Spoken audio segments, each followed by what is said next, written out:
Hello, my name is Titus Welbron, and today I'll be presenting memory manipulation and its implications within the justice system. Now, before I continue, there are a few key definitions I must define for you that will be used throughout this presentation. First of which is memory manipulation. Memory manipulation will be defined as the artificial alteration of memory through psychological, chemical, or neurotechnological means. The second definition are neurorights.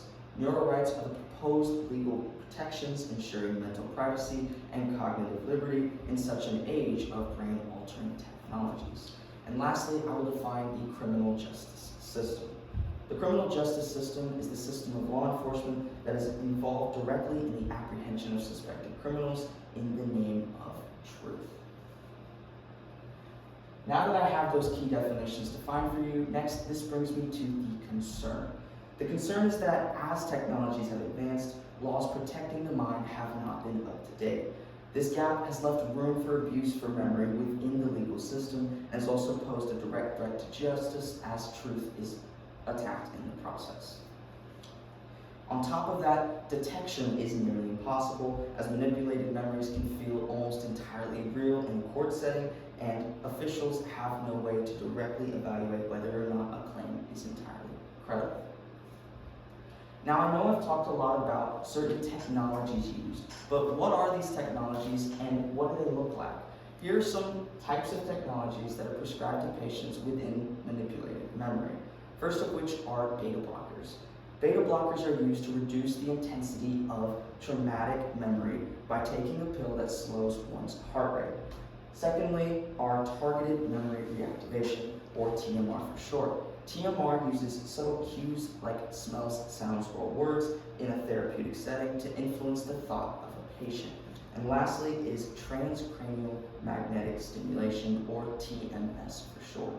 TMS uses a brain stimulation technique that uses magnetic pulses to stimulate brain activity or inhibit the brain while altering memory in the process.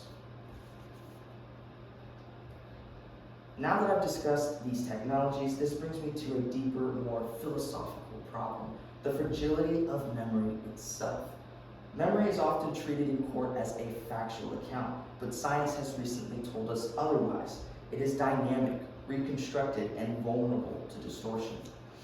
According to the fuzzy trace theory, recorded by Bernard and Rain in 2019, people tend to remember the general gist of a situation or event rather than the precise details that occurred, and this becomes even more prominent in emotionally high situations. Brooke 2021 highlights that people, and jurors in particular, often mistake confidence for accuracy, even when memories are demonstrably false. Think of it this way: memory is not a hard drive, it is like a Google Doc. Every time we open it, we make changes, sometimes without realizing it. If someone gets a hold of this said document, they can revise your lived experiences without your consent. When this occurs in the justice system, the consequences can be devastating. But why does this matter? Justice depends on accurate memory. Eyewitness testimony, victim recollection, and suspect confessions all rely on the assumption that memory reflects truth. But if that memory is manipulated, then justice itself is compromised in the process. The ethical implications are equally troubling. Memory is more than a tool for testimony. It is a part of our identity and our moral compass.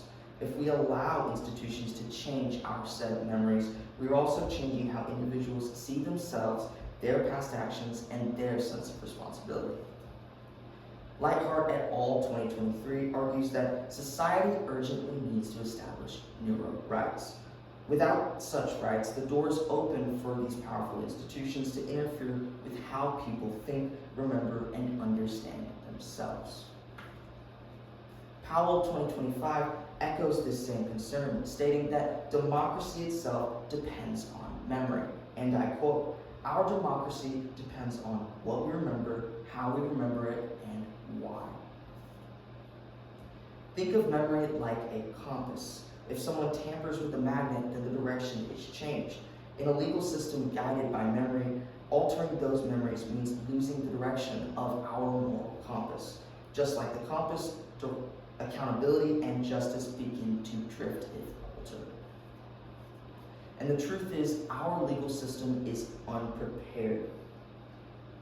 Despite the rapid growth of neuroscience, the legal system still treats memory as a reliable source of truth, often without understanding how it actually works.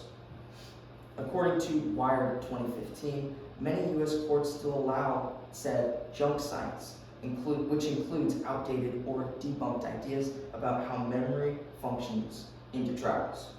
Courts may accept eyewitness testimony at face value or assume that trauma produces more accurate fact. Norberg 2022 describes how people naturally misremember the past, idealizing it. Yet, courts continue to treat memory as a reliable source of truth, which has been proven factually misguided. I leave with this. Memory manipulation may have a place in mental health. It may help trauma survivors heal and improve their quality of life. But in the legal system where truth, fairness, and accountability must never be compromised, these technologies pose direct and unacceptable risks. Until we have strict legal protections and ethical guidelines, memory manipulation must remain outside the courtroom until handled properly. Thank you.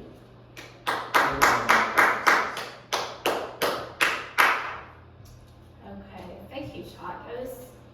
For your oral defense, how did your research evolve as you moved through the process? Initially, my general question was, what are the ethical concerns of memory manipulation? But as I began my research, I thought it to be more unique to dive into it from a legal standpoint, especially when I found research such as the fuzzy trace theory by Bernard and Ring in 2019. I realized it would be more pressing to present one's ethics lawfully. Eventually, the question evolved into, what are the ethical risks of memory manipulation within the justice system? This allowed me to focus on how memory manipulation affects testimony and justice, not just the personal identity aspect, bringing me to the current presentation you have today. Thank you. Okay, for your second question, what additional questions emerged from your research? One question that I had was, could the legal system ever safely incorporate memory manipulation technologies in a restorative context? For instance, if an offender's traumatic memory contributes to their criminal behavior, could a controlled therapeutic intention reduce illegal action without undermining justice? This question suggests that even if the technology is too risky for courtrooms, its future might involve a bigger role than just complete rejection or exception.